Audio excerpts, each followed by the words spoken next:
Hey friends, and welcome back to Gardening Suburbia. My name is Amanda. I am a suburban gardener here in Zone 6 in the outskirts of Cincinnati, and I am getting ready to plant my garlic. This will be my third season of trying to successfully grow garlic.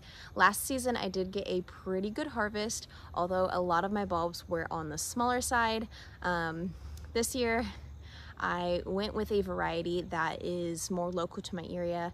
I went on my a local Facebook group, and tried to find what variety most people in my area were growing. So in my area, music seed garlic does really well. I went to a local greenhouse, picked up a few bulbs, and I'm going to plant those out this year. I did save a few bulbs from last season of my elephant garlic, as well as one of my two varieties that I planted. So it's either the chestnut red or the Nootka rose. It's the one that is the hardneck variety. So I'd have to go back and look what that one is. But we are going to hop into my brick bed down below. I had asked you guys in an earlier video what bed you think I should plant this garlic. So we're gonna switch it up this year. Last year I planted in my wooden bed that I had built. This year we're going to plant in the brick bed. The brick bed does get a little bit more sun, so let me grab that garlic that we went ahead and sterilized and fertilized yesterday. So I went onto a local Facebook group for my area here in Cincinnati, and everyone was saying that music seed garlic works the best for our climate.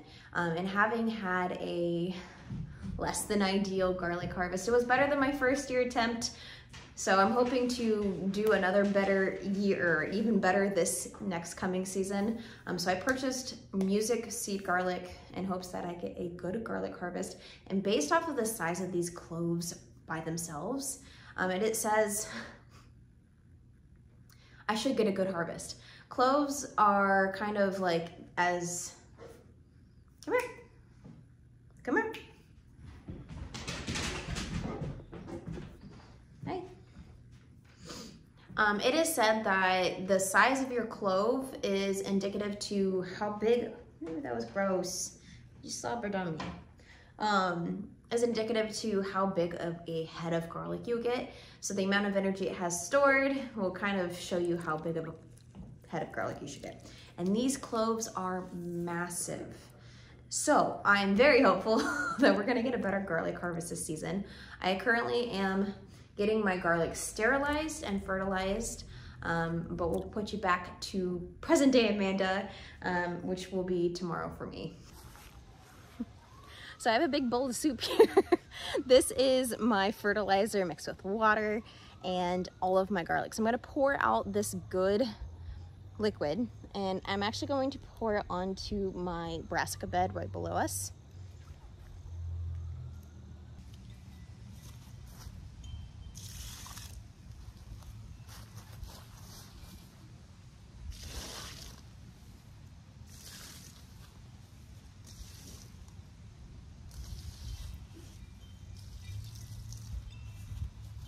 This bed, I went ahead and I already put a couple good inches of compost on it, and then I mixed in some all-purpose fertilizer just to kind of put a little more nutrients back into the soil, just because I did use this bed quite heavily for peppers this year.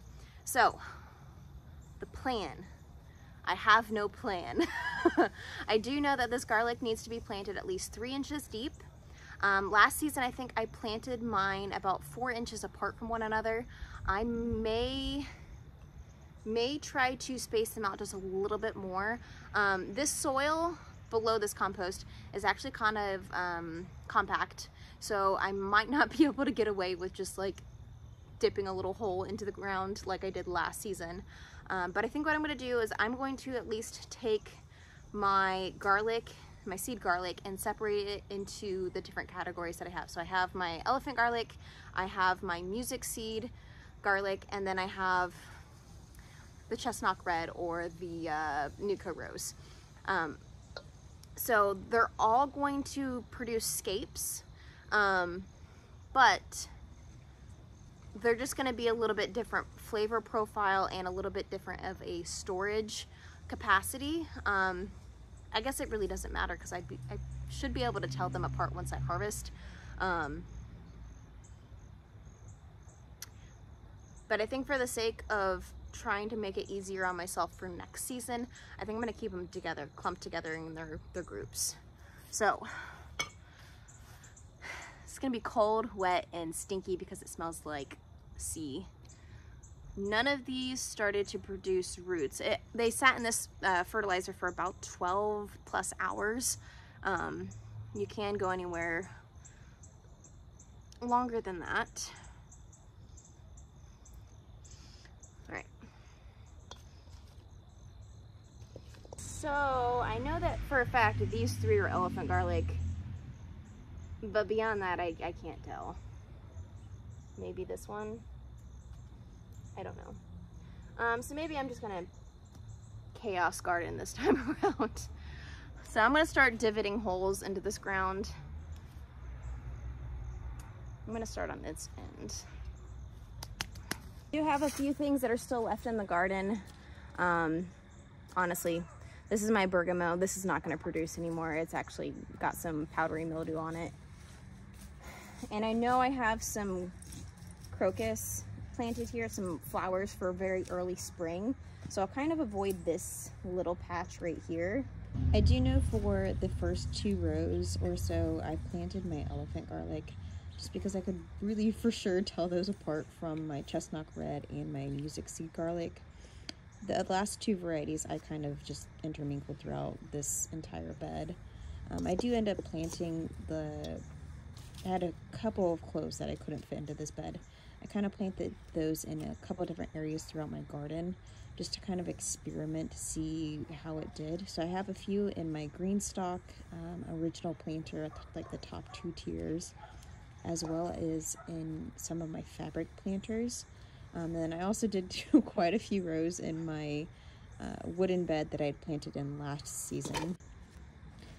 For my sterilization and fertilization process this time around, I sterilized with Everclear, and I just kind of let that sit and soak for about 10 minutes or so. This just kind of gets rid of any microbes or organisms that are on the garlic that can kind of come from wherever they're grown originally. If you're using seed garlic that you took from your own garden, you don't need to do this sterilization process. It's just kind of making it so that you're not carrying over any diseases or pests from someone else's garden into your own garden. We deal with enough pest pressure as is. I do as much as I can to minimize that. But for the fertilization process this time, I went ahead and used fish kelp or sea kelp instead of fish emulsion. Both are really good options for fertilizing. This just gives your plants a head start and really make sure that they're soaking up some really good nutrients before planting, as well as giving them a good fresh layer of compost on top of those garlic cloves. Just kind of giving it a good start so that hopefully you guys can get a bigger and better garlic harvest, because I know that's what I'm aiming for this season.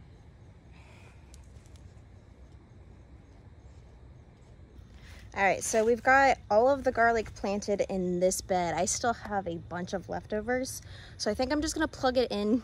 I think I'm just gonna plug it into different areas in the garden that won't shade out too much other things throughout the season, but will do well. So I might even try throwing a few in my fabric beds just to see how they do, so I can get a comparison, because these are going to be in ground. Garlic is probably one of my favorite things to plant and to harvest, just because you plant it, you leave it be, you have to fertilize it like every once in a while once it starts growing green growth in the spring, but beyond that there's not much else to it. I mean, besides getting some scapes, which delicious, and then ultimately some really, really delicious garlic. Even though my garlic this past season was so much smaller than these cloves that I'm putting in, I'm still using it nightly. It's delicious just because it's small. It's a little more tedious, but it's still delicious.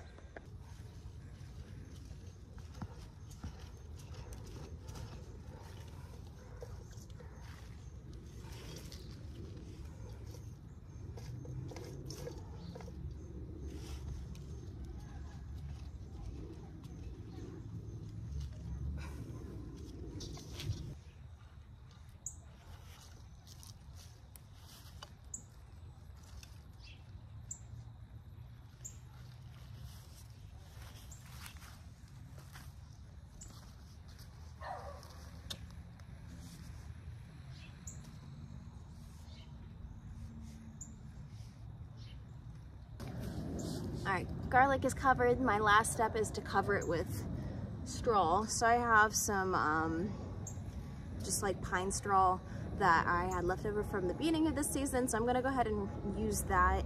I did end up putting garlic pretty much everywhere in my garden. So I have tons here, I have a couple here, I have some in my fabric beds just to try it out. I have some in my big green, original Greenstalk.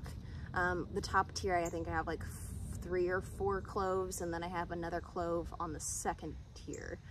So I have some there. I probably will forget about those until I try to plant something in them and then realize that they're there. I went ahead and I planted a few rows in the wooden bed behind me, as well as just some other random nooks and crannies in my garden. So it's going to be a garlic-filled year next season. So if you haven't already, I highly recommend figuring out when you need to plant your garlic.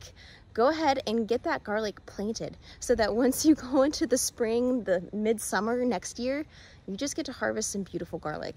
I hope you guys are having a fantastic fall. It is nice and cool here in Ohio. Definitely feels like we're going into winter. My mindset has definitely taken a shift from the summer garden, and definitely to a slow down point. So I hope you guys are having a fantastic fall. If you guys want to watch any of my other content, I'll pop something up here for you. But until the next time, thank you guys so much for joining me, and I'll see you in the next one.